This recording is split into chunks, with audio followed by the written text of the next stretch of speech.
Welcome to Comic-Con at Home 2021. I am Ajani Brown, director and producer of Jimmy Diggs' Afrofuturism Black to the Future panel. This is our fourth year in the panel series, our second time we've appeared on Comic-Con at Home. This year's panel will commemorate Black women's contributions to science fiction and fantasy. Our panelists include science fiction grandmaster Nalo Hopkinson, Afrofuturist scholar Yatasha Womack, science fiction writer Jewel Gomez, editor, publisher Cherie Renee Thomas, and actress Lakia Howard. Ladies and gentlemen, without further ado, I present Jimmy Diggs' Afrofuturism Black to the Future 4, The Ladies.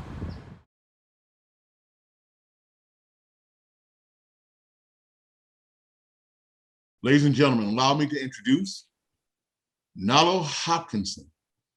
She is a Kingston, Jamaican-born Canadian speculative fiction writer. She is best known for her novels Brown Girl in the Ring, Midnight Robber, The Salt Road, and a short story collection called Skin Folk. The highlight of her many literary awards includes a Locus Award for the Best New Novel, a John W. Campbell Award for Best New Writer, a World Fantasy Award, and most recently, the 2020 Damon Knight Grand Master Award for Lifetime Achievement presented by the Science Fiction and Fantasy Writers of America. Please welcome Nalo Hopkinson. Hey, glad to be here. All right, nice to have you here. Next on our panel is Yatasha Womack.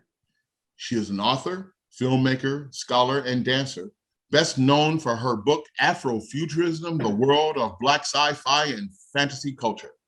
Her book is the leading primer on the subject and was a finalist for the Locus Award for Nonfiction. It is also taught in high schools and universities across the world and has been translated into Spanish and Portuguese. She is also the creator of Rayla 2212, a time-traveling reincarnation book series that follows the character Rayla Ilmatic and inspired the Race in Space conference at Duke University. Her film, A Love Letter to the Ancestors from Chicago, is an Afrofuturistic dance film that won Best Experimental Film at the Collected Voices Festival. Please welcome Yatasha Womack. Hello. Hi, Yatasha, welcome aboard. Jewel Gomez is an author, poet, critic, and playwright. Her writing has appeared in a variety of outlets, both feminist and mainstream. Her work centers on women's experiences, particularly those of LGBTQ women of color. She is widely known for her double lambda literary award-winning novel, The Gilda Stories, which has been in print since 1991. The story reframes traditional vampire mythology by taking a lesbian feminist perspective. Her fiction and poetry are included in more than 100 anthologies. Please welcome Jewel Gomez. Hi. All right, it's wonderful to have you here, Jewel. Ladies and gentlemen, Cherie Renee Thomas is a writer, book editor, publisher, and contributor to many notable publications. Thomas is the editor of The Dark Matter, A Century of Speculative Fiction from the African Diaspora, and Dark Matter, Reading the Bones anthologies.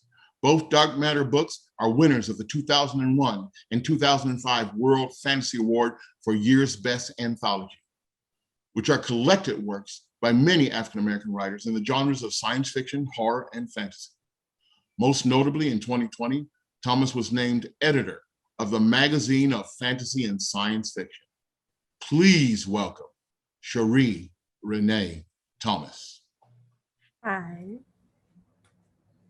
And last but not least, an alum of the Black to the Future panel, Miss Lakia Howard, representing the entertainment industry. She is a television and stage actress who has appeared on Black entertainment television Soul Train and The Way We Do It.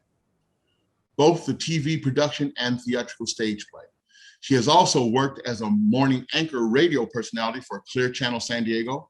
So please welcome Lakia Howard. As I said before, she is an Afrofuturism Black to the Future panel alone. Hello, everyone. Welcome, lady. Welcome, welcome, welcome. All right. Well, folks, this is our fourth iteration of Afrofuturism Black to the Future. And we've got a special theme this year, as you may have guessed by our panelists. I also want to point out something else different. You may notice that I am missing a tooth. Yes, I'm missing a tooth. Stolen by aliens. No, actually, it was worse. It was worse. Oh my goodness. Apparently, my tooth about a month ago got loose, and in a fit of testosterone-induced hypermasculinity, I grabbed a pair of pliers. And I did the deed. I just didn't want to have to worry about going to the VA or anything like that. So, you know, I just manned up and yanked it out. So in keeping with the theme of avoiding hypermasculinity, we now have an all-female panel. And I'm so excited this. The problem with our Afrofuturism panels before, the special guest of honor, the first one was Nichelle Nichols. And Lakia has been a guest before, but the panel's been a bit lopsided. So, except for myself and my missing tooth, this year, we have a testosterone-free zone. Afrofuturism, Black to the Future for the ladies. Yeah. All right, all right. And Finally. yeah. And I'm particularly happy about this because, you know, but like most, I think, African-American men, the women in our lives have been more than pivotal. The women in our lives have been inspirational, and they've been fundamental. My grandmother, my mother is the one who taught me to read. My mother's the one who gave me respect for the written word. In the 4th grade, while she was washing the dishes, I would read Shakespeare to her. So in the 4th grade, I had mastered the iambic pentameter, you know, and my mother worships the written word. And that translated into later on, as you can see, being an Afrofuturism writer. And all the other women in my life, the majority of whom have been African-American. And I think it's important for us to give this most important sector of our society, to give the goddesses their moment in the sun, to give them their roses now. So welcome, goddesses. Welcome, all of you. Anybody have, well, let's talk about first, get this out of the way, because I don't want to put it at the end, because we could, you know, I want to give as much time to the topics that we want to discuss as possible. Let's talk about what you're working on now, okay? So Nalo? I have a novel actually done that I've been working on for 15 years, and my agent is currently shopping it around. So I'm sort of taking a moment to breathe, work on short stories, and move to Vancouver. I'm leaving the US, I'm moving back to Canada. So all of that's happening now. Oh, the government to Canada. Say so. All right, Jewel, what are you working on? Well, not one to rest on my laurels, since I had the one novel that's been in print for 30 years. I thought I'll write a sequel finally. Awesome. Yeah, so I'm writing, I have several chapters already written and they've been, you know, published here and there, but I wanted to write something about Gilda that is much more deeply involved in what it means for her to go from being a woman who's escaped from slavery with no power at all to being a woman with power over life and death as a vampire. So this one is a little bit darker and a little bit more complex than the original. And if it can stay in print for 30 years, I don't have to write anything else. Ooh, you ever thought about doing a screenplay? I have not gotten there yet. You know, Cheryl Dunier acquired the rights to the original Gilda stories. So my fingers are crossed. She wants to maybe do a miniseries, a TV miniseries. So we're That would waiting be to the see way what to go happens with today. that. Yeah. Yeah, with the current market, that's the way to go today. Yeah, yeah. All right, Cherie Renee Thomas. Hi. Thank you for taking your time from studying the manuscripts at Timbuktu. Besides that, what are you working on? I'm working on some wonderful stories from great writers for the magazine of FNSF, which I'm very excited about, coming up very soon. Also just finished editing African Risen, which is an anthology of original science fiction and fantasy and horror from the continent of Africa and her diaspora. So that's coming out next year from Tor.com Publishing. And I finished editing, co-editing also a collection called Trouble the Waters, Tales from the Deep Blue, which is water mythology from around the world. So that's coming out this fall from Third Man Books. And I'm writing new stories for wonderful people that you will hopefully see very soon. And I just am working with Yatasha and several other amazing people to help Carnegie Hall curate their very first groundbreaking Afrofuturism Festival in New York City, which will happen next spring. So we're very excited about that. Ooh, I wonder if a certain science fiction writer could get a panel on that thing. All right, we'll discuss that later. We'll discuss that later. And Yatasha Womack, what have you got cooking up? Well, I have a graphic novel called Black Cube that's coming out next year that I've been working on during a lot of 2020. It's a project I did with illustrator Tana Tucker. I'm quite excited about. It's coming out on Megascope, Abrams Books. And I am, what the heck am I doing? You know, I feel like I'm in like writing utopia right now. So I do have some stories that are in quite a few collections and developing new writings. And I'm working on another Afrofuturism book as well, which I'm beautiful, jumping up and down about. Okay. Lakia Howard. Hey guys, hi Queens. So I am currently working on a Black-owned cosmetic line to be contracted with the Academy for future awards going down the line. So hopefully we will be launched and ready to go for next year for award season. It's called Cali Cosmetics. And so hopefully that will all go smooth and be ready to go for 2022. I also have been doing community activist work for the county that made Georgia go blue. Yay! So yes, that's my county. I'm very proud. We were out here making it happen, and I'm very proud that we made it happen. So, Yeah, I saw pictures of you out there campaigning. Yes, we were doing it. We made it happen. I'm very proud of it. And so I've been working on some community work to get our area, the particular county that made the state blue, a lot better and safer for the people here in our county. Okay. It's comforting in a way, and it's discomforting in a way to know that certain things in history had to happen for us to have gotten to the point that we are at today. And as an actress, I've said this before on panel that I've been in the industry on and off for about 15 years now. So to see more things coming to light for us as women of color, and to see our crafts being recognized and broadcasted the way that they are, it's a phenomenal thing. When I went to the Oscars, it was the year that Black Panther was nominated.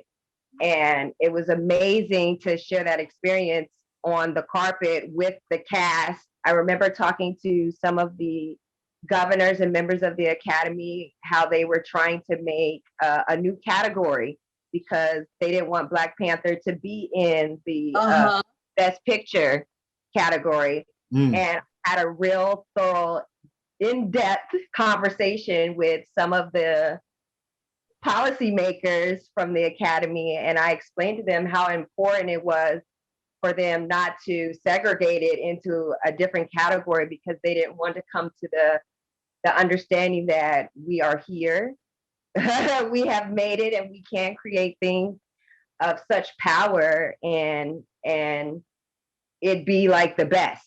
And we shouldn't be, diminished because maybe their project didn't do as good as our project.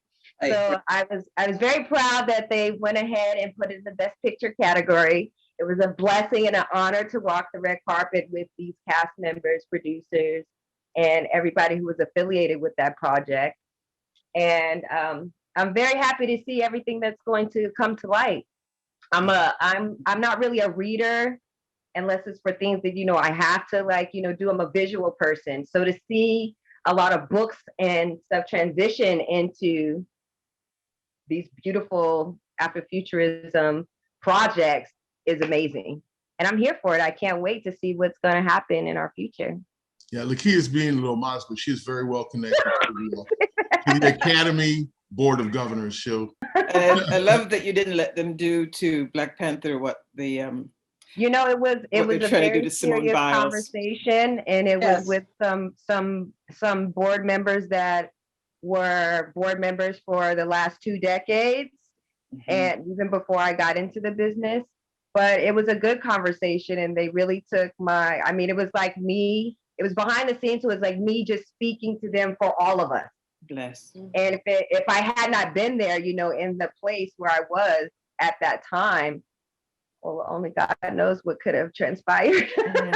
So I'm happy and I'm blessed to have been the voice of reason to push that into the category that it deserved to be in.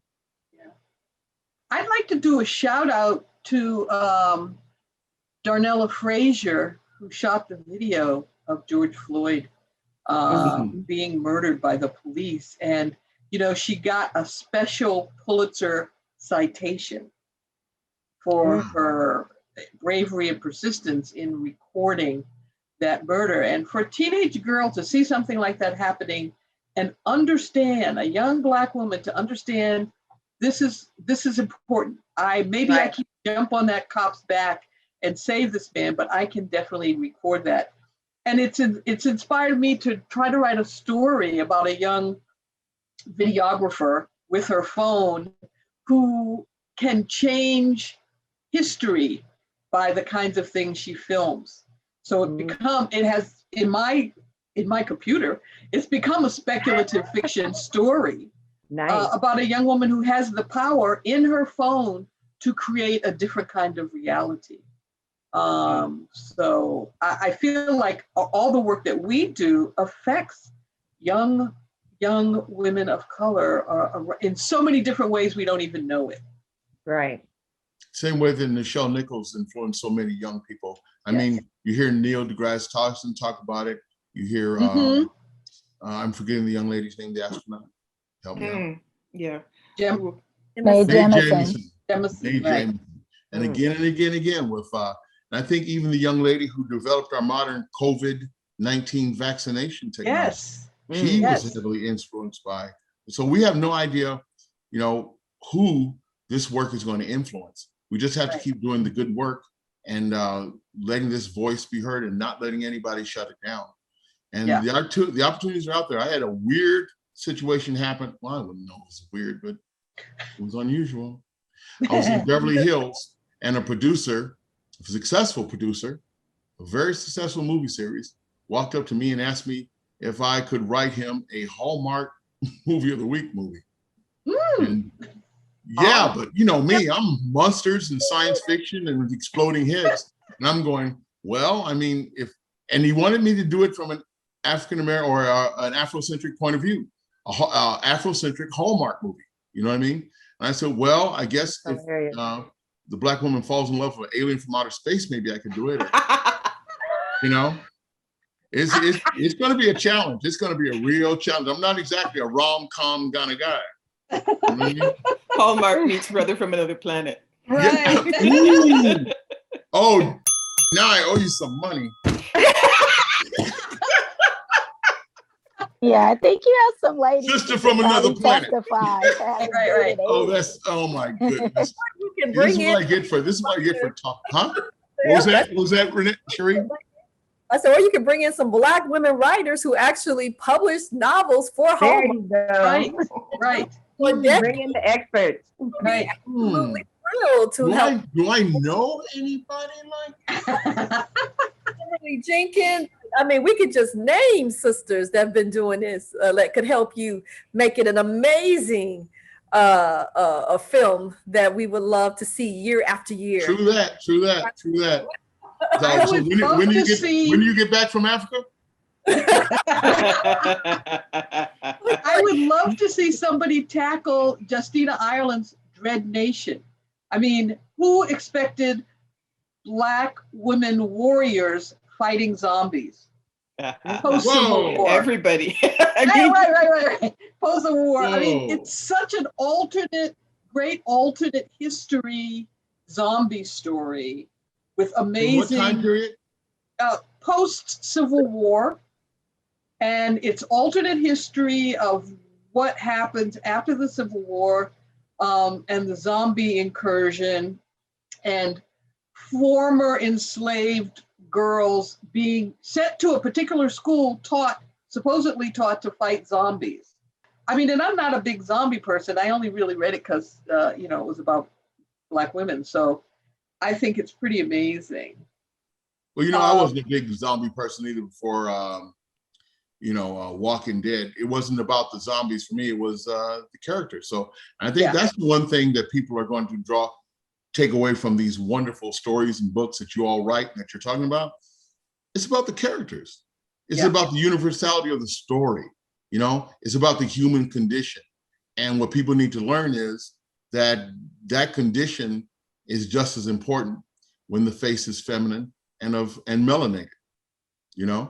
I think that is maybe that's what we're really starting to learn here. You know what I mean? It's time for, I know I keep referring to it, but it's time for the voice of the goddess to be heard. Amen. Yeah, And I think it's not just about, I think we have to reinterpret what we mean when we say universality, because it's also about the particularity of various Black experiences and the way that those are experiences anyone can have. But when we bring in our culture, we bring in our language, we bring in our history, it's very, very particular, and it speaks to audiences who've been longing to see that. So yes, universal, but also very specific. And science fiction is about culture. That's really the basic story of science fiction. So I think it's a very good place to be putting our stories.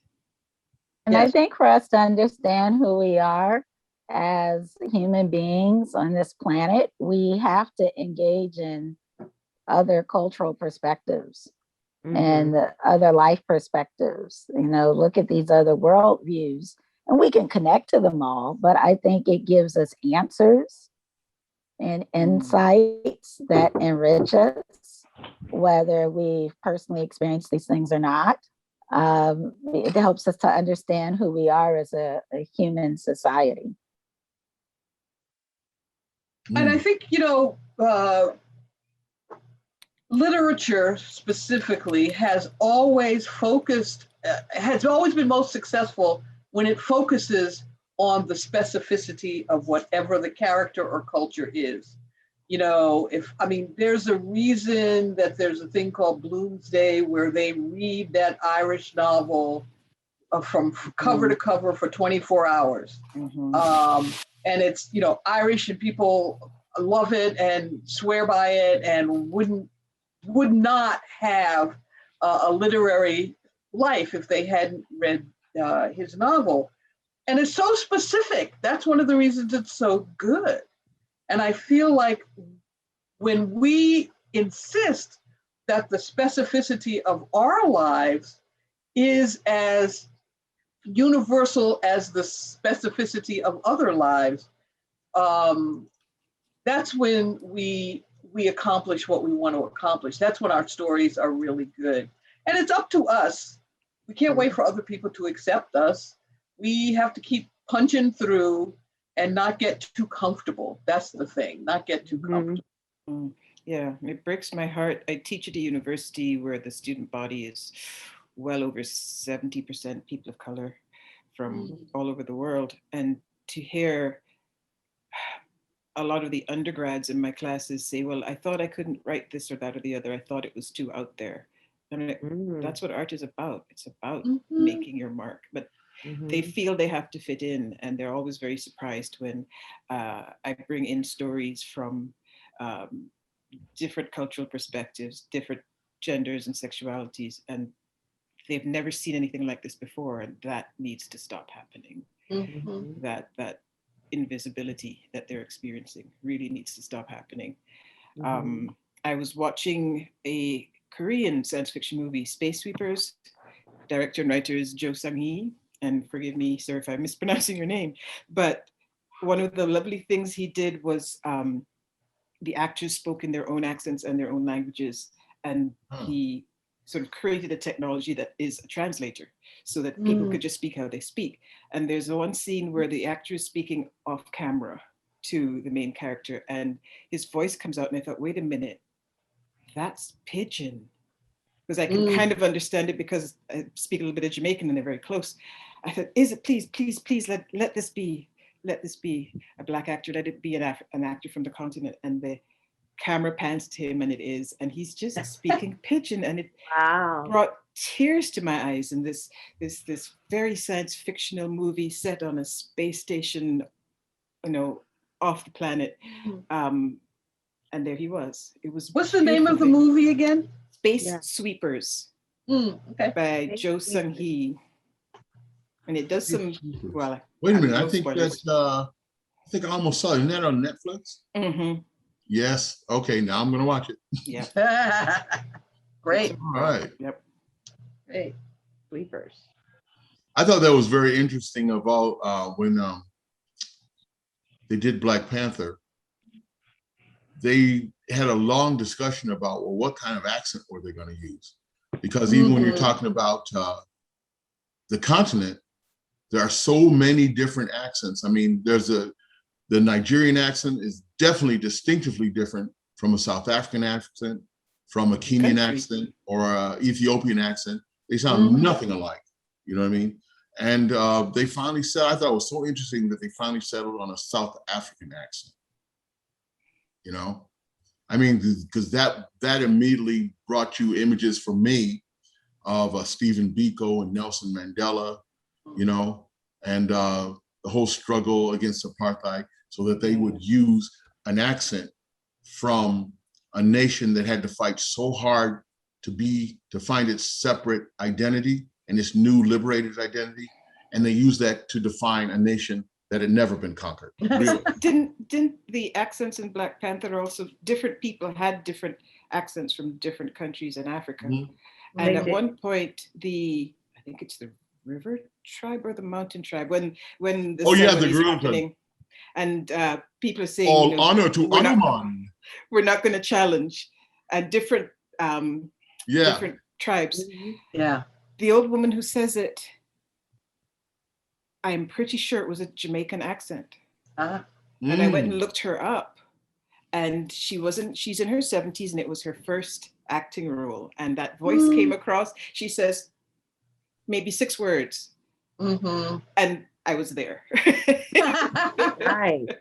And you know what's kind of cool too, I think, that if you think about all the different accents and kind of across the Black speaking pantheon, there's a relationship between these accents, you know, and, you know, to think about that and play with that and finding, you know, different groupings. When you're thinking about dialogue and pronunciations, one of the interesting things for me is when writing characters is that, for the most part, and of course nothing is totally definitive, but often women have really different speech patterns from men. And trying to create that in fiction has been really interesting for me. I wrote a story about a novella about a woman who's having a full body tattoo in the future. And of course, the tattoo it bonds together the woman and the image that's being tattooed on her. And the fellow who's doing the tattoo has to have a very different speech pattern from her, in part because it's happening back and forth between the two of them as he's doing the tattoo, and they are the predominant characters in the story. And it has been really interesting for me to try to write in the ellipses, because women tend to speak a little bit more open weave, where male characters tend to be much more tight weave. That's the way I would describe it. And I think people mistake women's speaking patterns with either not being self-assured or not knowing what they're talking about, when in fact, it's usually that women are more considered before they speak.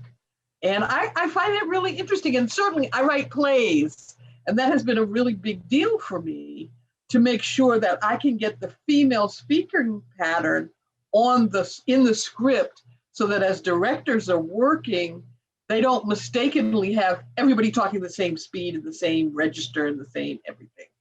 And that's one of the reasons writing women characters is so much fun. Nice. I think it's Yeah. so to have different, like as you say, the rhythms, but also the different accents, especially if you're doing something that's like African based and historical, because one of the things that was such a stereotype, if they had Black actors in science fiction movies, one, they were separate from family and community. It would be one lone Black man or one lone Black woman, and they didn't really have a community with them. And then also you would have people, the whole idea of the future was British, I guess. People have British accents in the future. Why do we have in this world of billions of people, in the world that's mostly people of color, right? Why would that be the dominant, accent? Not even American English, so, but I'm afraid that was Doctor Who's fault. Sorry. Yeah, and all those historical British stories where the Romans have. Yeah. I'm like, why are they speaking with that accent? Why is it, I don't know, more Italian here? So to have a place, or you to have your project based in basically the birth of humanity, the birth of human civilization, the land of many languages, even in one country, is like multiple Nigerian accents based on the tribe or what have you, just like, and even in Memphis, multiple Memphis accents, depending on what part of the city that you're from. That's another thing that's exciting about this time period, because you don't have to explain it that much. You don't have to do it that deeply, because it's almost like an awareness. Okay, there's this richness in our world, and that's being shown in the world building, and that's being shown in your cast and all the choices that you're making as the writer and director, and even like the amazing costumes that Ruth Carter made for the Black Panther movie. It just, she pulled out all this rich textile history, and you could just look at it and say, that's Kuba cloth, that's mud cloth, that's, that's prayer, Ghanaian prayer cloth, that's, all this other, amazing stuff. And it's like that richness is there. And so that's the fun thing, I think, that's happening now, that, people from these nations are writing their own and creating their own science fiction, and they're finding audiences, they're excited about it, they want to go there with you. So, yeah. One of the things. Go ahead, Tasha. No, go ahead. One of the things I'm realizing I have to look out for is people preying on younger creators or Black creators who are trying their voice for the first time and who don't know anything about how the industry works. I've spoken to 2 people in the past 2 weeks, both Black writers who are just starting out, and one is trying to self-publish, and the company doing the production wants to charge her for every little thing. And she's adding up her pennies to see if she can pay for this. And another one, the person who wants to be his agent, she told him that it was quite common now for agents to charge fees. And luckily he thought to ask. So Okay, let's how low this do you out have right to now. be to prey on a writer? Yeah, let's tell you one thing out. Yeah. A lot of people come to these panels to get information because, you know, we're in the business, we're in the industry, we know. So let me put something out there right now for all you young aspiring writers. I don't care if it's television or whatever, okay? There's one rule out there. Legitimate people in this business make you money, they don't cost you money. Remember that. Legitimate people in this industry, they make you money, they do not cost you money. Somebody keeps coming to you with their hand out, get away from them, okay? You're not even supposed to get excessive headshots. You get some good headshots, you get satisfied with those, and that's it. You don't keep going to classes over and over and over again. Become a professional class goer, you know? You get the basics you need, you get out there and you get to work. I'm gonna say that one more time. Professional people in this business make you money, they do not cost you money, period. Yeah. I'm just gonna Okay, that's my testosterone coming out again, sorry. Your editor, your agent, they make money when you make money. You know what I mean? Right. But your editor, you got to pay for that skill set. That's time. So pay for your editor.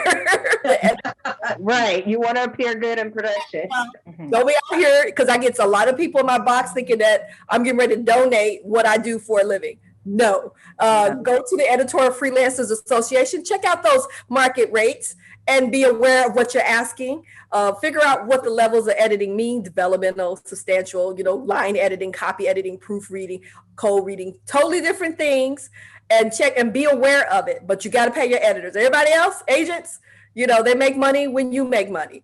But editor, I pay my actors, I pay my special effects people, I pay my cameraman, I pay those people who are like employees, okay? And I pay them, okay?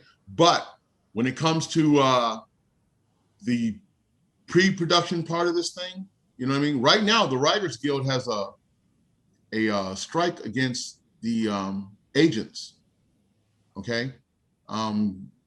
They have not signed on to a bargaining agreement with the Writers Guild. And last I heard, if you're selling a screenplay, correct me on this, I'll look into it later, but last I heard, no agents, okay? And if you do need to get your material to somebody, you can hire a lawyer to submit your project to the studios for you, okay? You come find a good lawyer, one that you trust, you know, come up with an agreement, and he can submit your project to whatever studio, if they insist on having a third person, okay? But I've always manager. Yeah, manager. There's no strike against the manager so far. Okay. just make sure your lawyer actually has done some research in the field that you're doing it in, because sometimes people think just because they have a JD, they can just read every contract. No, they need to know what's boilerplate. They need to know what the guild recommends. They need to understand the industry before they're, you know, just putting out random contracts and stuff. It's just not every JD can do that. So make sure that your attorney has taken some time to become aware of what are good conventions and what is honorable in the field in representing writers, so that you're, you know, that you have a good chance of having a deal that works well for you. Yeah. One more. And there's warning. also a difference Go between ahead. if you're writing books, there's a literary agent. So there's not a strike against literary agents, agents who just represent books and they're pushing them to publishers. I'm talking about There's screenwriting. a strike, right, with the screenwriting.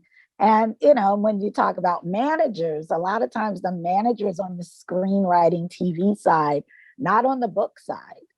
And then when Cherie's mentioning an editor, a lot of times that's if you're self-publishing, you know, and you're creating a work, you might reach out to an editor before you decide to either self-publish it, or if you want an editor before you submit it, to look for an agent on the publishing side.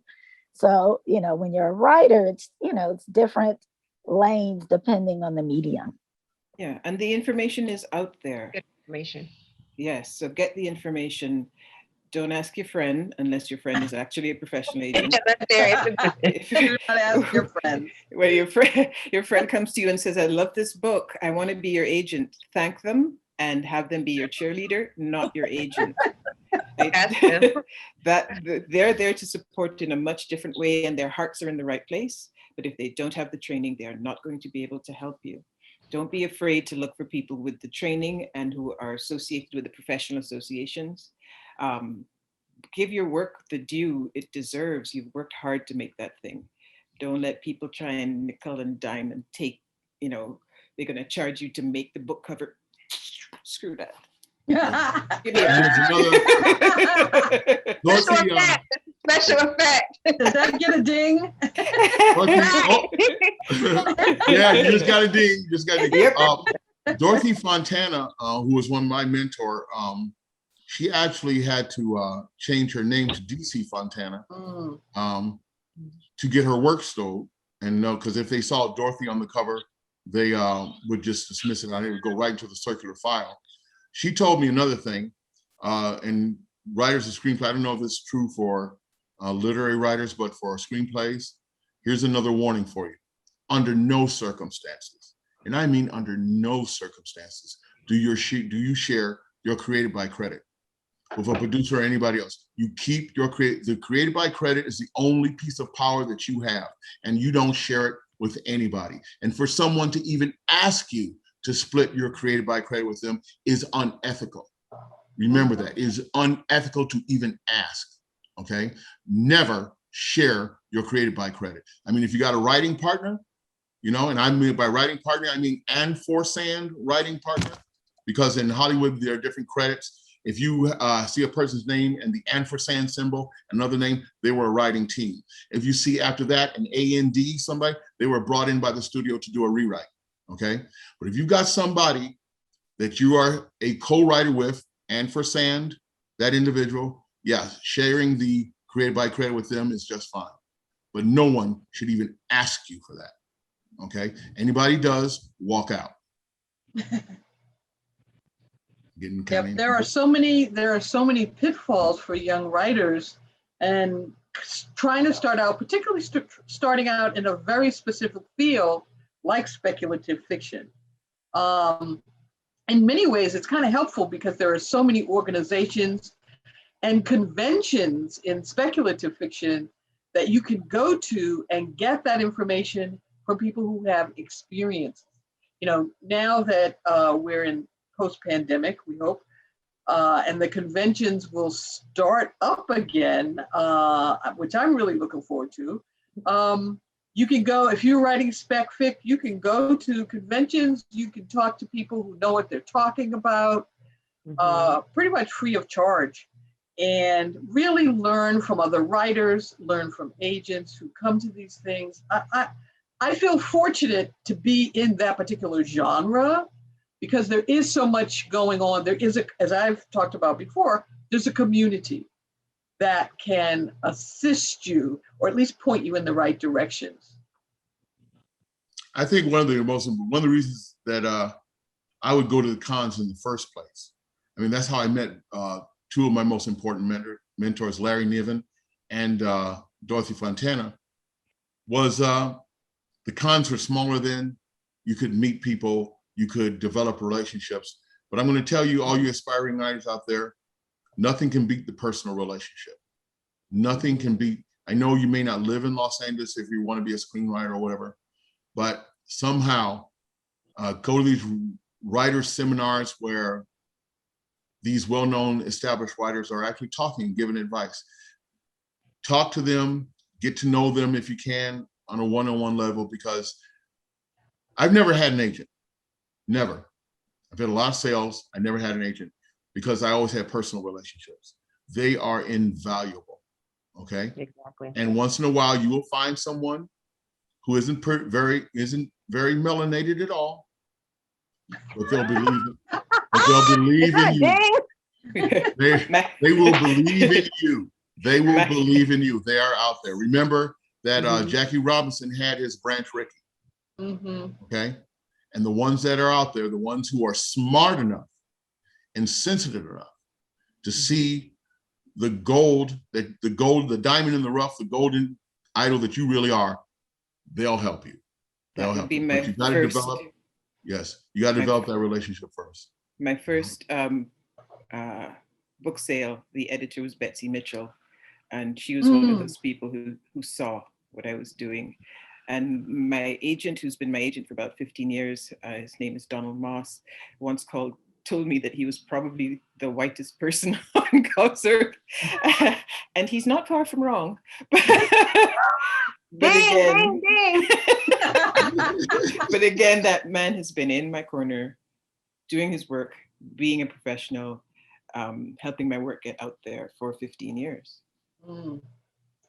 Well, when I started writing the Gilda stories, I mean, I literally was told by some people of color, you shouldn't write that book. Why would you want to connect vampires with Black people?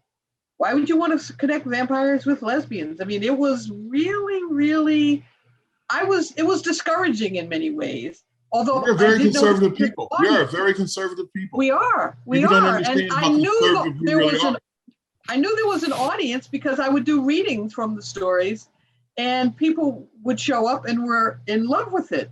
But I will tell you, out of the blue came a postcard from Joanna Russ, not Black, but who was one of my icons as a speculative fiction writer and thinker.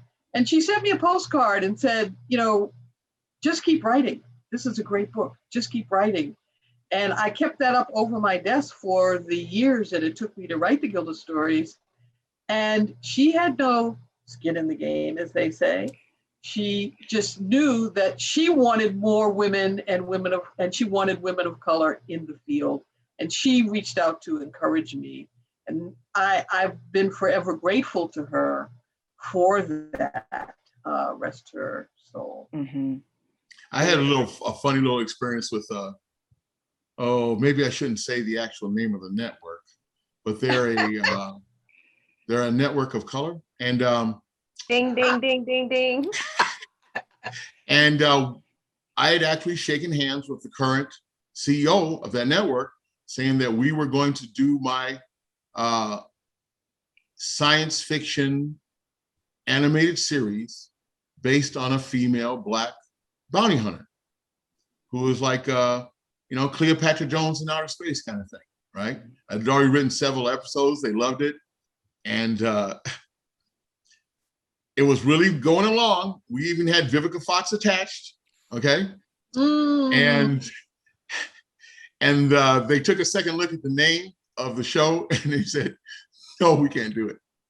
But now it's getting looked at again. I'll tell you the name of the show. The name of the show was Coochie Rogers, Space Bounty Hunter. Yes. Coochie Rogers, Space Bounty. But it was spelled Couchez, the French spelling. Right? And it was like Men in Black in outer space, but with a female heroine. And we were rolling on it. You know what I mean? And you should see some of the animation I got. It's pretty amazing. But finally, that Black conservative speak came out and they said, no.